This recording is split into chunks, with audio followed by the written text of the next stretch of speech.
Welcome to Our Girl Relationships. We talk about the problems people face in their day to day lives. Let's start with the video. I lost my mother when I was 13 to cancer, so it was never like I had no pre existing memories of her. Damn, I feel like I had more memories with her during that period of my life than with my dad, who I barely ever saw because he was so busy with work. Yeah, work. Y'all can already see where this is going. Well, the memories kind of go blurry when my mom was diagnosed with cancer, and it was only about a month from then that she passed away. Heartbreak would be an understatement because I had lost my best friend. Well, things just went downhill from there onwards. My dad started showing his true colors, which he was hiding previously. He started bringing all his affairs, which he was previously hiding, back home. Seeing your dad bring a woman who was as young as 20 back home during the same week as her death was mentally draining, to say the least. This man really showed more love and care to his random flings than he ever did to me. Needless to say, I have raised myself ever since then. When I turned 18, my dad met Isabella. She was a young woman who had graduated from the small university he is the president of. Isabella was okay. She had no interest in speaking to me, and neither did I. So by the time she moved into our house, I had moved out, thinking by the time I came back for the holidays, she'd be gone like one of the many women my dad had had flings with. But guess what? Isabella was different. Not only was she present for the holidays of my first year of university, but the second and the third too, until one day, right after my graduation, I received a very formal wedding invite.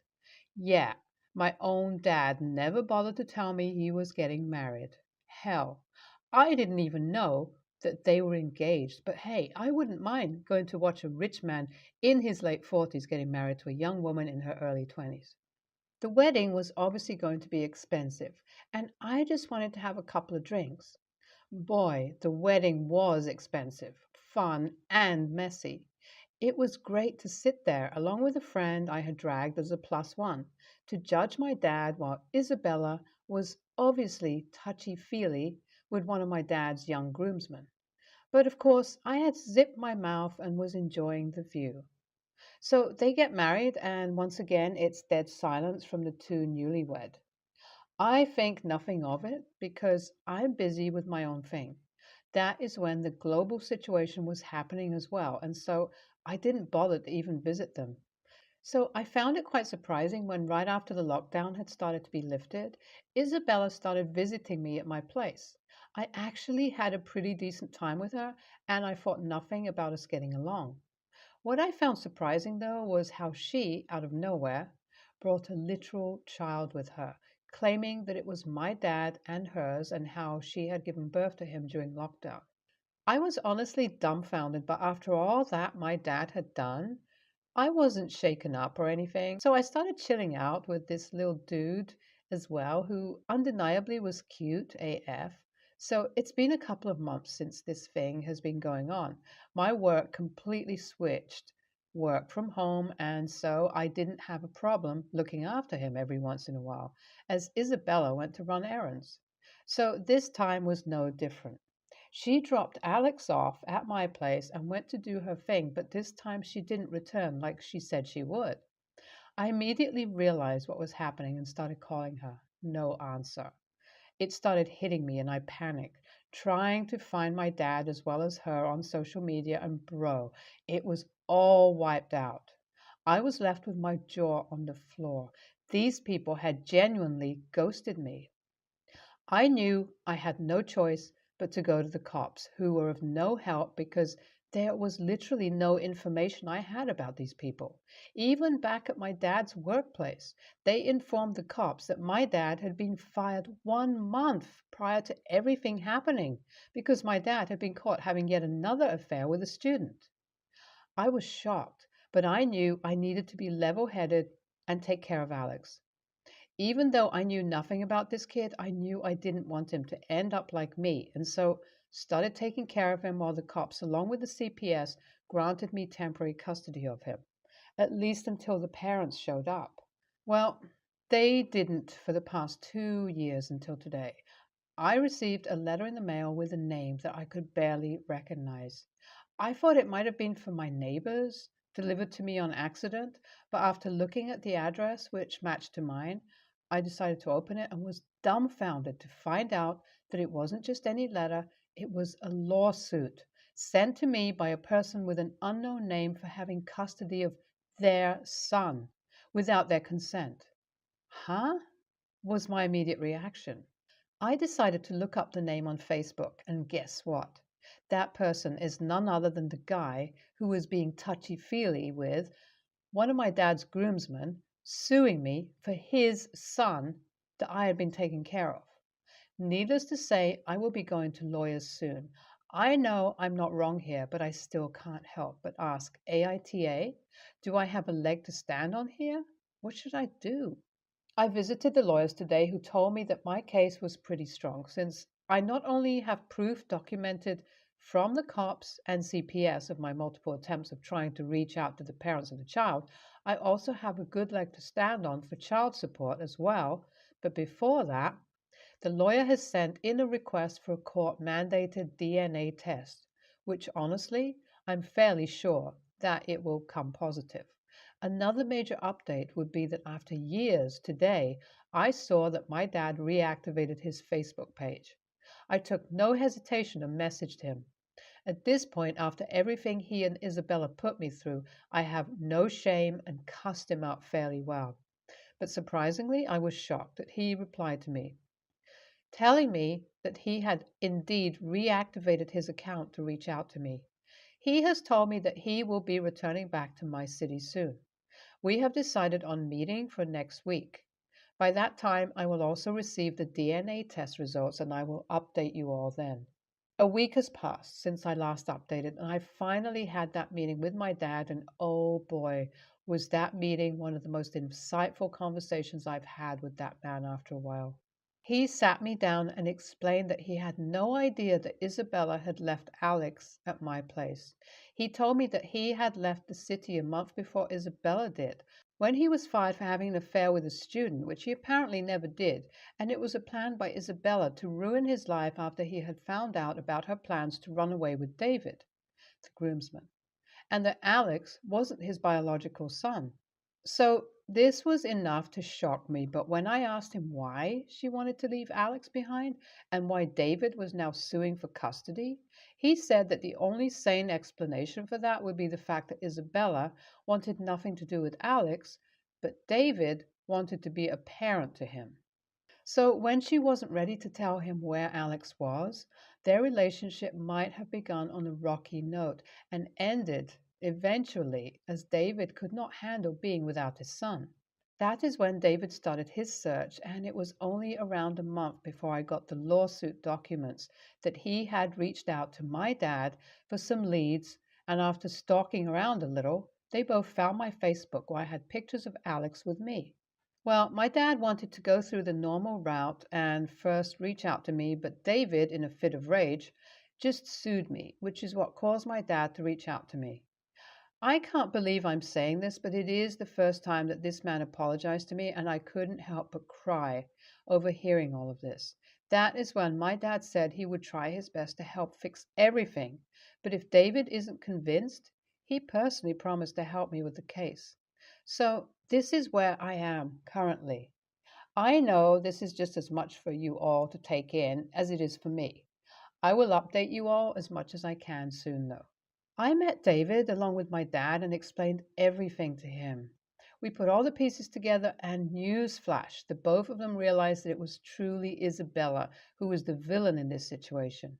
It was truly weird to see how dense David was, that I literally had to point it out to him, but honestly, the fact that he understood is all that mattered. So he decided that he wanted to do an out of court settlement with me before going after Isabella for child abandonment, who is currently residing in Europe. David was great about this situation overall. He was extremely patient and didn't hesitate to sort out any and all money that he owed me for caring for Alex. I decided to put my foot down at the point where he said he wanted to set up a custody agreement wherein he got full custody for Alex. I told him that he had to start off with visitation, otherwise, I would have absolutely no problem going through the proper route and getting full custody of Alex after him and Isabella both abandoned him for so long. I guess that put him in place, and we have now started visitation. Alex seems to be enjoying seeing his dad. As for Isabella, I have agreed upon being a piece of evidence as the lawsuit between her and David starts. I have also put Alex into therapy because I know for a fact that he will definitely need it once these changes become permanent in his life. And that is all, guys. Thanks again for your amazing advice and support. I don't think you have anything to worry about here. In fact, you should be glad that a parent reached out to you because now you can sue for all the money you've been spending on Alex. Just make sure to hire a good lawyer. Isabella seems like the mastermind behind all of this. I mean, how come a man who has been having all these affairs for years suddenly get caught? Not defending him, but there's definitely something going on, and I really hope you get the answers to them soon. There's a pretty big age gap between my sister and I, so when I was 12, I became an aunt, and my nephew was born the day before my birthday. I'm turning 21 this year, and my nephew is turning 9. Since he was born, my family just did joint birthdays, but they were clearly always directed towards my nephew and had to be kid appropriate. It sucked turning 16 and 18 and having my birthday party be a kid's party. I figured this year, as I'm turning 21, and we haven't had a birthday parties for like 2 years, that I'd get to finally have my own party. I texted my sister and parents and told them for my birthday I wanted to go to this restaurant that has amazing reviews on their food and cocktails. I don't want to get smashed. I've obviously drank before, but I wanted to dress nice and have a fancy dinner and drinks for my birthday with my family.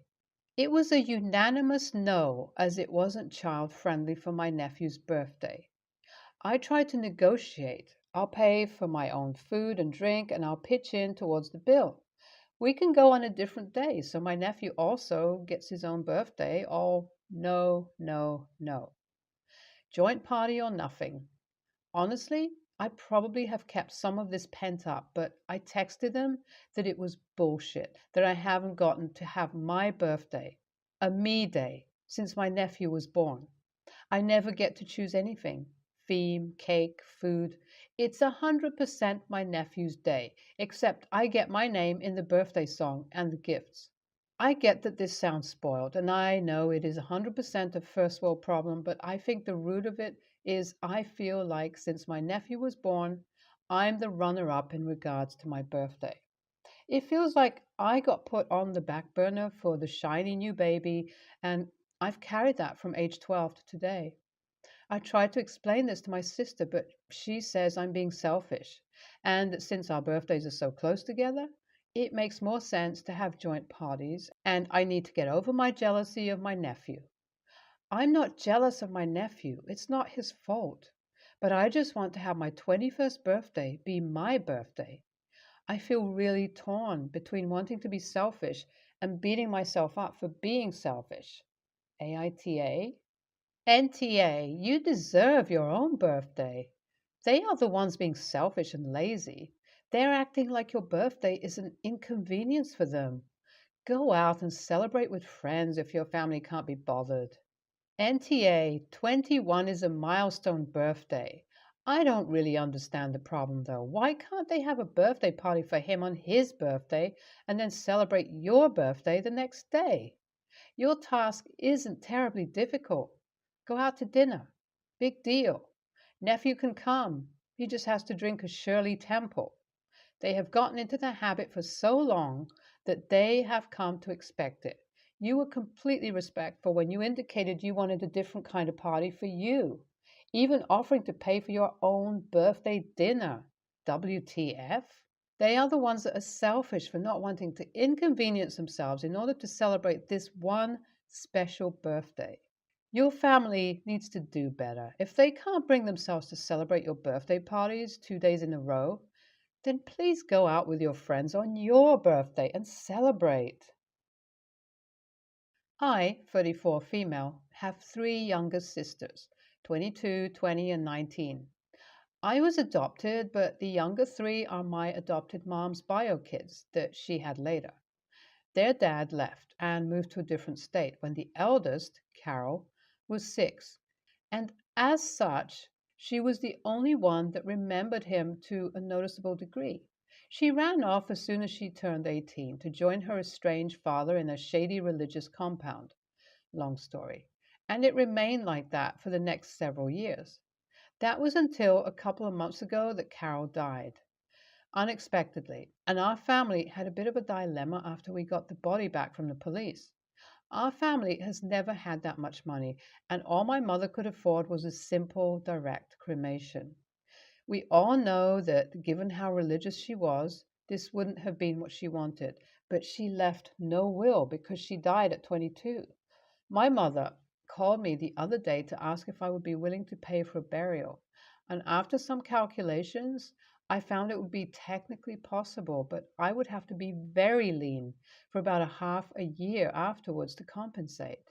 My mother said no problem, and we would just have her cremated.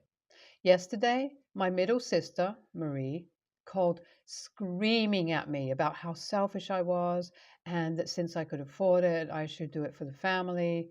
This is very out of character since Marie basically never expresses emotions. She said that I was being selfish and dishonoring Carol's memory by forcing our mom to dispose of her body in a way she wouldn't have wanted. I said that one, that isn't a sacrifice I'm willing to make, given Carol didn't have a will and we never had a functioning relationship, and two, she went off to another state immediately and nobody in the family had spoken to her since 2018. Marie has gotten her father's extended family involved, and they've been blowing up my phone constantly with how I am selfish and ungrateful for the sacrifices Carol made. Marie has continued to insist I am wrong and that I should pay the rest since neither her nor my younger sister, Lily, have jobs. I am quite honestly shocked by this outburst and I don't really know where it's coming from. Given how out of character this is for her, I'm wondering if I'm in the wrong. I asked Lily, who says that she's sad that Carol can't be buried, but it's ultimately my money and I can do what I want with it. Our mom is completely on my side. She never got along with Carol because of how enamored she was with her ex husband. I can't decide if I was TA or not in this situation, since I technically can afford it even if it requires insanely strict budgeting, so AITA. I have done some of the things recommended by you wonderful people. So this is what happened. I talked with my mom about how Marie found out. She said that Marie asked about our conversation, and my mom basically said the same thing that I said in this post. Marie even confirmed that story, so I've determined my mother was NTA. Marie just blew it up out of proportion. I told the dad's extended family that I would be happy to chip in some of the cost if they could also foot part of the bill. They stopped messaging me after that. I don't know if that means they are deliberating or gave up. Marie has calmed down some, and we were able to have a civil discussion in person. She apologized, and I asked how she truly felt about Carol's passing. She said that it hit her harder than expected. I recommended grief counseling, and she said she would look into it. Marie also said that she will be looking for a job now, which will hopefully be more money to take care of Lily in the future. Overall, I think it's working out. Thank you guys so much. I'll keep you all updated if anything else noteworthy happens. NTA. If Marie and their dad's family are hell bent on having her buried, they are more than welcome to either cover all the costs or pay the difference between a cremation and burial and the added expenses such as plot and headstone. NTA, NTA, NTA. You actually can't afford the funeral, but would be able to go into debt for it. You just don't want to. There's a difference. Maybe not a single person on her father's side can pay for the funeral, but collectively, perhaps they could all pitch in and